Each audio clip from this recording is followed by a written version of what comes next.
Gabriel Delany. O Espiritismo perante a Ciência, 1885.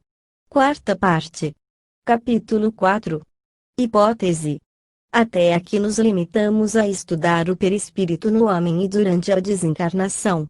Como os espíritos nos ensinassem que ele é formado do fluido universal, aceitamos essa asserção sem indagar do processo pelo qual o perispírito poderia ter adquirido as qualidades de que é dotado. Vamos procurar neste capítulo levantar uma ponta do véu que nos encobre o passado.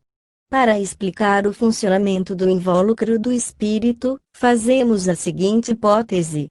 O perispírito fixa em si, durante a evolução da alma, todas as qualidades que lhe permitem dirigir a vida orgânica, de sorte que o homem possuirá 1. A vida vegetativa, devida ao princípio vital. 2. A vida orgânica, devida ao perispírito. 3. A vida intelectual, que é da alma. Tentaremos, portanto, demonstrar que o duplo fluídico do homem é o princípio diretor de sua vida orgânica. Para chegar a esta conclusão, admitiremos como absolutamente demonstradas as leis do transformismo, que se adaptam maravilhosamente ao nosso assunto. Será assentar uma hipótese numa suposição, mas, tendo já declarado estar pronto a aceitar qualquer outra teoria melhor que nos apresentem, podemos sem temor oferecer a nossa. Diremos, a título de justificativa, que há um hábito ou uma tendência instintiva do espírito, que nos leva a querer explicar tudo e a inventar explicações quando elas nos faltam. Ora, se pode descer de uma causa conhecida ao efeito que ela determina, não é menos certo que a operação inversa é absolutamente desprovida de regras e entregue a todos os azares da interpretação. Se for sabido, diz Jamin, que a água é comprimida pela atmosfera, prevê-se que ela subirá no tubo de uma bomba onde se fizer o vácuo. Mas, suponhamos que não se conheça a existência dessa pressão e que se veja subir a água, ter-se-á a escolha entre uma multidão de causas que a imaginação pode sugerir, e quando se quiser decidir entre elas, haverá todas as probabilidades possíveis de engano contra uma só em favor da certeza. Sabe-se como obtiveram êxito os antigos que admitiam o horror da natureza pelo vácuo.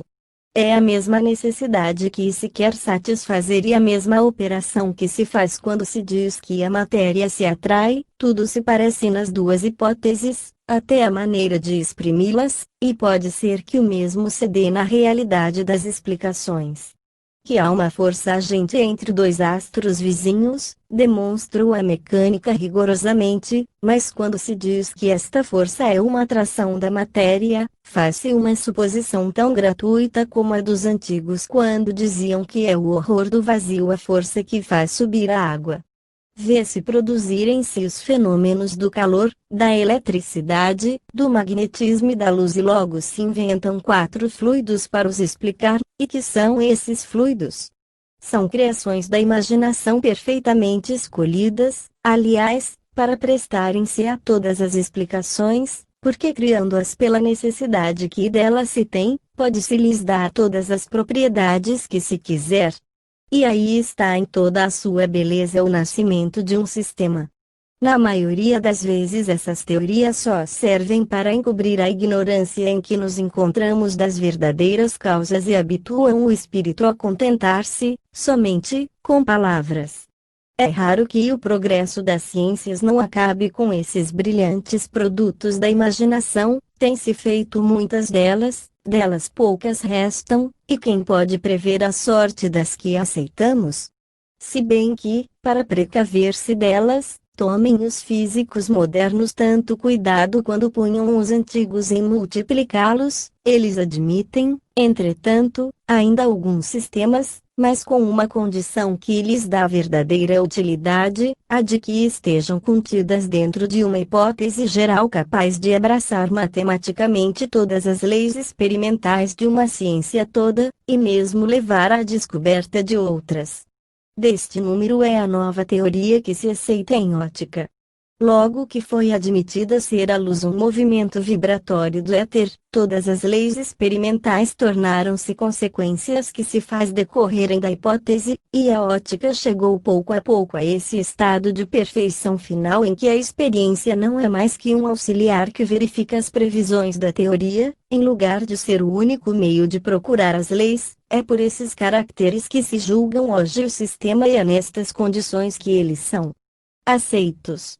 O espiritismo científico franqueou os primeiros passos da experiência, guiado por sábios ilustres, mas a explicação de todos os seus fenômenos não pode ainda ser utilmente tentada, porque poucos documentos, atualmente, existem que permitam a boa execução desse trabalho.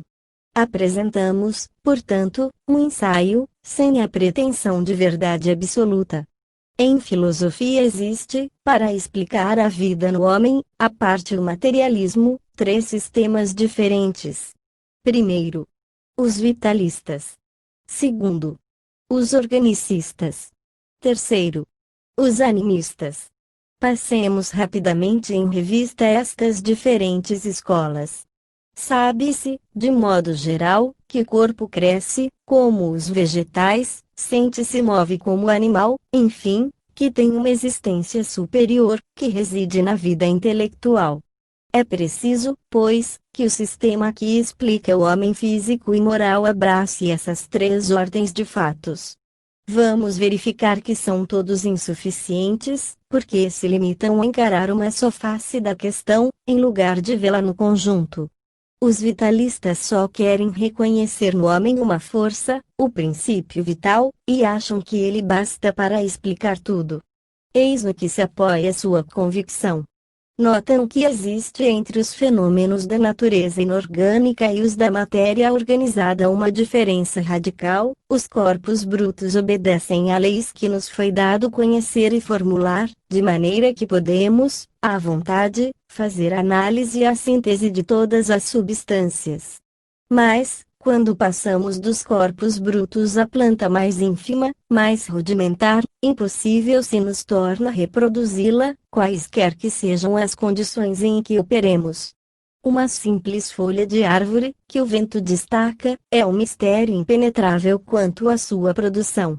A química pode decompor essa folha, saber o peso e a natureza dos corpos que entram em sua composição, mas não pode reproduzi-la, porque não dispõe da vida, que é a única potência capaz de organizar essa matéria. No corpo humano esse princípio age da mesma maneira que na planta, nutre as células dos tecidos, substitui-as, sem que a alma tenha conhecimento, e chega a agir depois da morte, pois que se encontraram cadáveres em que os cabelos e as unhas haviam crescido. Mas, se quisermos explicar todos os fenômenos que se passam no homem pelo simples jogo do princípio vital, defrontamos com insuperáveis dificuldades. É preciso distinguir cuidadosamente os efeitos vitais dos produzidos pela alma, porque entre os 2 gêneros de ação existem diferenças enormes. Assim, por exemplo, os fenômenos da digestão, da assimilação, da circulação do sangue se operam independentes da vontade, sem a participação da alma. Geoffroy, o filósofo eclético, exclama: o eu sente-se absolutamente estranho aos fenômenos da vida, eles chegam não só sem que ele tenha consciência de engendrá-los, mas sem que tenha o menor conhecimento e mesmo seja advertido de que eles se produzem. Para apreender os fenômenos da vida seria preciso que saíssemos de nós e que, por experiências tortuosas e difíceis sobre o corpo humano ou o dos animais, tornássemos visível a nossos sentidos esta vida que não é a nossa e de que nossa consciência nada nos diz. Barthélemy Seylaire acrescenta a essa proposição que nós não intervimos mais em nossa nutrição, do ponto de vista da vontade, do que na de uma planta. Barthes, o célebre médico, aceita e desenvolve estes argumentos. Ele opõe a perpétua mobilidade da alma, à inalterável imobilidade dos fenômenos vitais, que parecem produzidos por leis fatais, e conclui dizendo que efeitos tão diferentes não podem provir da mesma causa. Existe, pois, um princípio vital, mas que não pode explicar todas as modalidades humanas. Os vitalistas têm, portanto, uma teoria incompleta. Os organicistas pretendem explicar a vida vegetal e a vida animal pelo simples jogo dos órgãos, ou seja, pela atividade natural da matéria. Baseiam-se no fato de poderem-se, em determinadas condições, submeter insetos, como os rotíferos e os tardigrados, à morte e à ressurreição, pelo menos, como qualificam o estado desses animais antes e depois da operação. Basta, com efeito, depois de secar esses animálculos, sob a ação do frio, e quando eles parecem mortos, pô-los numa estufa, que se eleva gradualmente a 100 graus, para vê-los voltar à vida, quando os umedecem depois do resfriamento. Daí concluem que o meio físico faz tudo, o organismo nada. Mas o que prova que esses filósofos estão em erro é que há uma temperatura que se não pode ultrapassar, sem que o animal perca a vida. Há nele, portanto, um princípio que resiste à morte até certo grau. Transposto este, a força é destruída, o que nos prova, uma vez mais, a existência do princípio vital. Os organicistas se baseiam, também, na transformação do calor em força. Gavarret estabeleceu, experimentalmente, por fatos rigorosos, verificados e controlados por fisiologistas eminentes, que a produção do calor, a contração muscular e a ação nervosa derivam diretamente da ação do oxigênio do ar sobre os materiais do sangue. Essa reação química é a única fonte da força indispensável ao organismo, para executar os movimentos que compõem a vida. Assim, nem alma, nem princípio vital, conclui o físico. Para responder a Gavarret, basta notar que esses fenômenos se produzem nos corpos animados, isto é, já organizados pela força vital. A explicação do sábio fisiologista é, pois, simplesmente uma informação sobre a maneira como funciona a vida nos seres organizados, mas não toca em nada no próprio princípio vital. Os partidários da precatada opinião apoiaram-se também nos fenômenos que se passam no estômago e nos pulmões, estudaram as ações produzidas por essas duas vísceras e chegaram a conhecer as leis que as dirigem.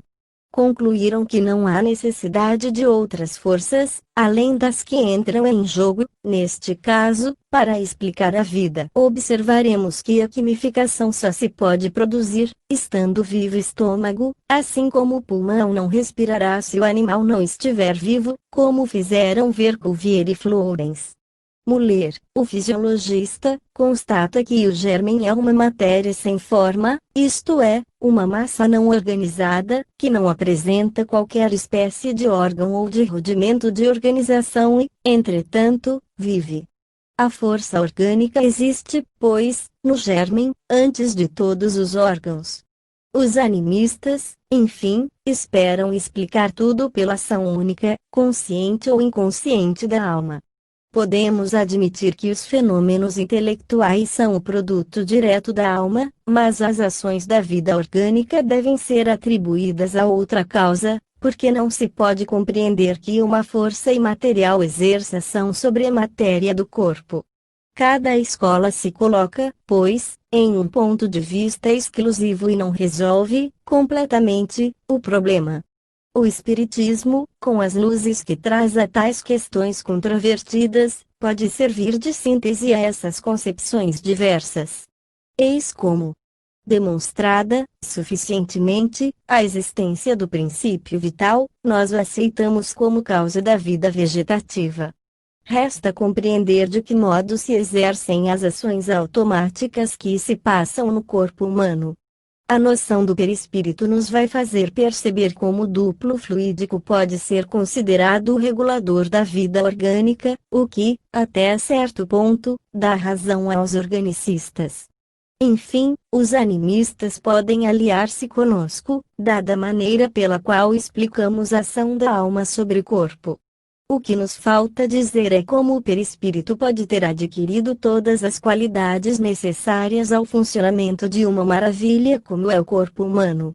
É preciso que estabeleçamos por que processo esta organização fluídica pode dirigir as diferentes categorias de ações orgânicas que compõem a vida.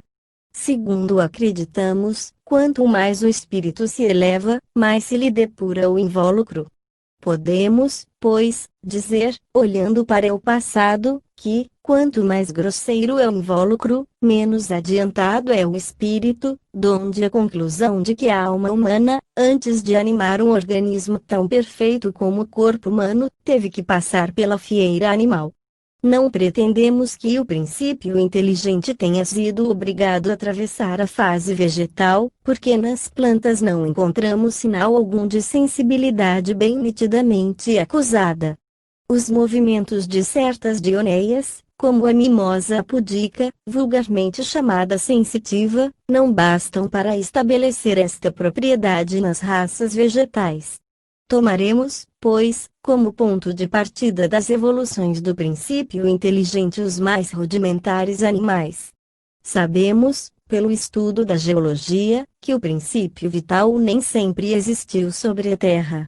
Esta ciência nos ensina que, em indeterminada época de sua duração, a Terra não passava da massa de matéria inorgânica, submetida, simplesmente, às leis físico-químicas que regem o mundo mineral. É a época zoica. Quando nosso globo sofreu todas as modificações materiais de que era suscetível, apareceu a vida, isto é, a força organizadora, e, desde então, assistimos a uma série de transformações maravilhosas.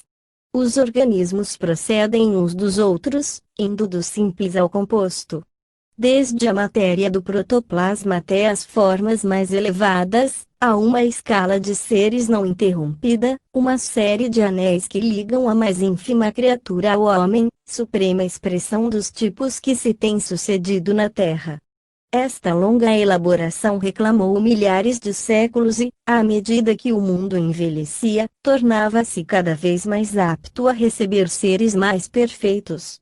Darwin procurou explicar esta progressão contínua, por leis naturais. Oikel adotou e desenvolveu o sistema do sábio inglês, e apesar de não estar o transformismo ainda universalmente admitido, aceitamos suas teorias porque elas nos parecem, pela majestosa lentidão que acusam, em harmonia com o natura non facit saltum dos naturalistas, e se acham conforme a ideia que fazemos da potência criadora. Vimos já se efetuar uma primeira transformação, a natureza bruta sucede à natureza organizada, graças à aparição do princípio vital, a este sucede o princípio anímico, e a consequência desse segundo agente é a formação dos animais. A planta vive, mas não possui nem a sensibilidade nem o poder de locomover-se. O animal, ao contrário, não somente vive, mas sente e move-se. Podemos, a partir desse momento, empreender o estudo da evolução intelectual. Admitindo-se que a alma e seu invólucro tenham passado pela fieira animal, concebemos logo como as coisas deveriam ter sucedido. Notamos que o animal possui o instinto, isto é, uma força que o dirige seguramente para fazer evitar o que lhe é prejudicial. Como nasceu essa força? No animal toda ação é o resultado de um prévio julgamento que implica vontade, consciência, raciocínio, inteligência. Não podemos encontrar na matéria o germen dessas faculdades e por isso as atribuímos ao espírito. O instinto é uma propriedade perispiritual, que tem por causa a alma, mas que dela difere essencialmente. Para fazer compreender essa diferença, tomemos um exemplo. Como a criança aprende a ler? Ela deve, a princípio, compenetrar-se da forma das letras. Nos primeiros tempos ela confunde os A com os U, os N com os U, os B com os D, os P com os Q. Ela deve entregar-se a mais comparações para reconhecer seus caracteres distintivos.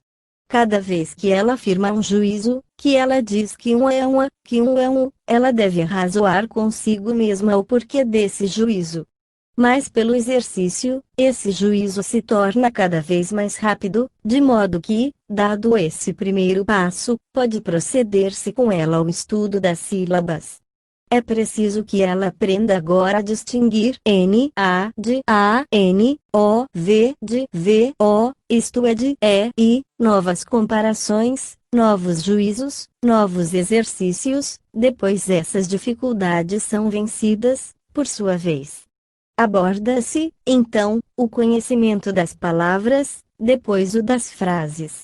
Quanto tempo, quantos esforços, quantos estudos são necessários para que chegue a ler corretamente? Ela consegue isso, entretanto, e, por fim, percebe imediatamente uma frase pela simples inspeção do texto, como certos jogadores fazem instantaneamente a adição de 5 ou 6 dominós estendidos diante deles. Chegada a esse ponto, já não tem lembrança dos atos preliminares porque passou para ter o conhecimento da frase. Não vê mais que soletra, que julga da forma das letras e de sua respectiva posição nas sílabas. Parece-lhe que compreende de golpe o que lê. E como aprende a traçar as letras com a pena, a reuni-las em palavras, a cuidar da ortografia. Esses movimentos são, a princípio, feitos por querer, com plena consciência, depois chega a escrever sob ditado, sem mesmo prestar atenção às palavras pronunciadas, sua mão obedece, de alguma sorte, por si mesma, aos sons que lhe ferem o ouvido. É de modo análogo que o perispírito adquire, insensivelmente, todas as suas qualidades funcionais. Como não se destrói com a morte do corpo e tem uma existência tão real como a do espírito, acumula em seu seio todos os esforços e todas as aquisições deste. Graças à sua perpetuidade, pode voltar à terra mais bem provida que da vez precedente. Os organismos dos animais primitivos são, com efeito, muito simples e se aproximam da natureza das plantas.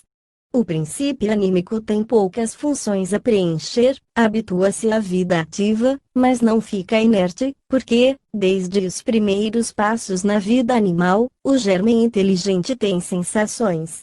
Ele quer, por exemplo, evitar ou apanhar um objeto, mas o movimento não lhe acompanha imediatamente à vontade. Ele deve, para isso, empregar esforço e vencer certas resistências que provêm de um arranjo perispiritual das moléculas, pouco favorável ao movimento. Este movimento acaba, entretanto, por se propagar, seguindo a linha de moléculas cuja vibração apresenta com ele menos divergência. É assim que é vencida nos primeiros tempos a inércia das moléculas perispirituais, sob a influência da vontade nascente. Daí resulta que o mesmo movimento, quando desejado segunda vez, experimenta menos resistência e, à força de repetições, acaba por ser feito, com o menor esforço possível e de tal maneira fraco, que nem é sentido. Por consequência, o movimento, a princípio penoso, torna-se em seguida fácil, depois natural e, enfim, maquinal. Eis como se pode conceber que, pouco a pouco, depois de milhares de passagens do princípio inteligente, na série animal, o perispírito chegue a fixar as leis que nos aparecem sob a forma de instinto, mas que foram lentamente conquistadas por ele, por meio de existências sucessivas. Pode-se, pois, dizer, de maneira geral, que o movimento é voluntário, quando se sabe como e por que é feito, que é habitual quando é feito sem se saber como, instintivo, quando feito sem se saber por quê, reflexo ou automático quando feito sem o saber. O hábito se adquire pelo exercício, isto é, pela repetição voluntária de uma série de atos, os quais acabam por se suceder cada vez mais rapidamente e com um dispêndio de força menor. Modifica o organismo até nos óvulos espermatozoides. A modificação dos pais se encontra nos filhos sob forma, a princípio, de necessidade, em seguida, de instinto. Ao mesmo tempo em que o animal se aperfeiçoa, os instintos progridem e servem para dirigi-los, formam-se, assim, as leis da matéria animada. À medida que o espírito envelhece, isto é, que se encarna, adquire qualidades novas e se torna apto a habitar corpos cada vez mais aperfeiçoados. Chegada à humanidade, a alma já fixou, em seu invólucro, todas as leis automáticas destinadas a regular a maravilhosa máquina do corpo humano. Executam-se com regularidade as funções animais, e a alma, desprendida das peias mais grosseiras da matéria, emerge da ganga que a envolvia e deve ser senhora absoluta da matéria que, até então, a dominava. Um fato pareceria contradizer a teoria que sustentamos. Nota-se entre o macaco mais aperfeiçoado e o selvagem, mesmo mais embrutecido, diferenças imensas, que parecem indicar uma demarcação nitidamente estabelecida entre o homem e o animal. Para explicar esta anomalia, no ponto de vista físico, a antropologia nos ensina que há uma série de animais, chamados antropóides, que são o intermediário entre a humanidade e a animalidade. Existe, pois, descontinuidade na grande cadeia dos seres. No ponto de vista moral, que é o mais importante, as sábias pesquisas de Boucher de Perthes, do Mortillet, Lartet, Gaudry e tantos outros, estabeleceram que, em certo momento do período quaternário, os caracteres humanos e símios se encontraram reunidos nos antropóides dessa época longínqua. A apófise dentária, excrescência onde se inserem os músculos que favorecem a linguagem, não existia, ainda. Entretanto, todos os caracteres do esqueleto provam que o indivíduo assim constituído era já um homem. À medida que esse ser foi progredindo, seus órgãos se foram aperfeiçoando, em consequência dos esforços que fazia para comunicar-se com seus semelhantes. Formou-se a apófise dentária, e esse animal humano pôde falar. Não se sabe a duração do tempo em que se operou essa transformação, mas tudo leva a crer que foi enorme.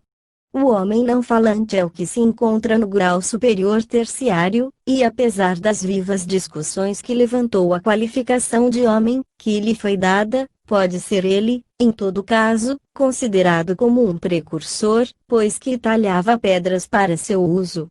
Qualquer que seja a opinião que se faça do homem da época Pliocena, é absolutamente certo e demonstrado que ele, como existe atualmente, apareceu no período quaternário, o que lhe assegura, ainda, uma respeitável antiguidade, pois que cálculos baseados na deterioração das rochas calcárias demonstram que há 450 mil anos os gelos desapareceram e que o homem era contemporâneo, se não anterior, à época glacial. Se o princípio inteligente dos animais foi obrigado a passar por formas intermediárias para chegar à humanidade, se são os macacos os representantes diretos dos antropóides e se a raça tende a desaparecer, pergunta-se, quando eles não existirem mais, como poderão as almas dos animais chegar ao nosso grau humano? É sensata a objeção e nos demonstra que não se devem limitar até as evoluções do princípio inteligente. Fazemos parte do universo e nada prova que o princípio anímico seja obrigado, chegando à Terra, a seguir toda a série das espécies que existem em sua superfície. Na época quaternária, fora possível que as almas animais se transformassem, passando por graduações insensíveis a almas humanas, mas, em nossa época, isto já não é possível, pois que não se encontram traços intermediários entre o homem e o macaco. É preciso, pois, admitir que a alma animal, chegada ao ápice da escala das formas por que tinha de passar, é levada a um mundo onde, pouco a pouco, adquire as qualidades que diferenciam o homem do animal, isto é, o conhecimento de si mesmo, a perfectibilidade e o sentimento do bem e do mal. Notar-se-á que não temos feito nenhuma suposição sobre a criação do princípio inteligente, porque essas questões são tão absurdas, tão pouco estudadas até agora, que não é possível formular uma opinião sobre o assunto. A passagem da alma pela série animal parece-nos razoável, mas ainda há muitos pontos a esclarecer e não podemos apresentar esta hipótese senão com as mais formais reservas. Para entrar no terreno sólido dos fatos, podemos afirmar que o homem existe na Terra há mais de 300 mil anos, que saiu, lentamente, da faixa da bestialidade, para elevar-se até aos mais altos píncaros da intelectualidade. Que espetáculo e que ensino nos apresentam nossos miseráveis avós, morando em cavernas e correndo nus, em busca de nutrição. A custo distinguiam-se de outros animais ainda mais fortes e tão ferozes como eles. Mas o homem traz na fronte o selo da superioridade, possui a inteligência, é ela que o vai tirar desse terrível estado para torná-lo senhor de toda a criação. É a lei do progresso que se manifesta e que nos eleva da inferioridade do ser às esferas radiantes, onde só existe o amor, a justiça e a fraternidade.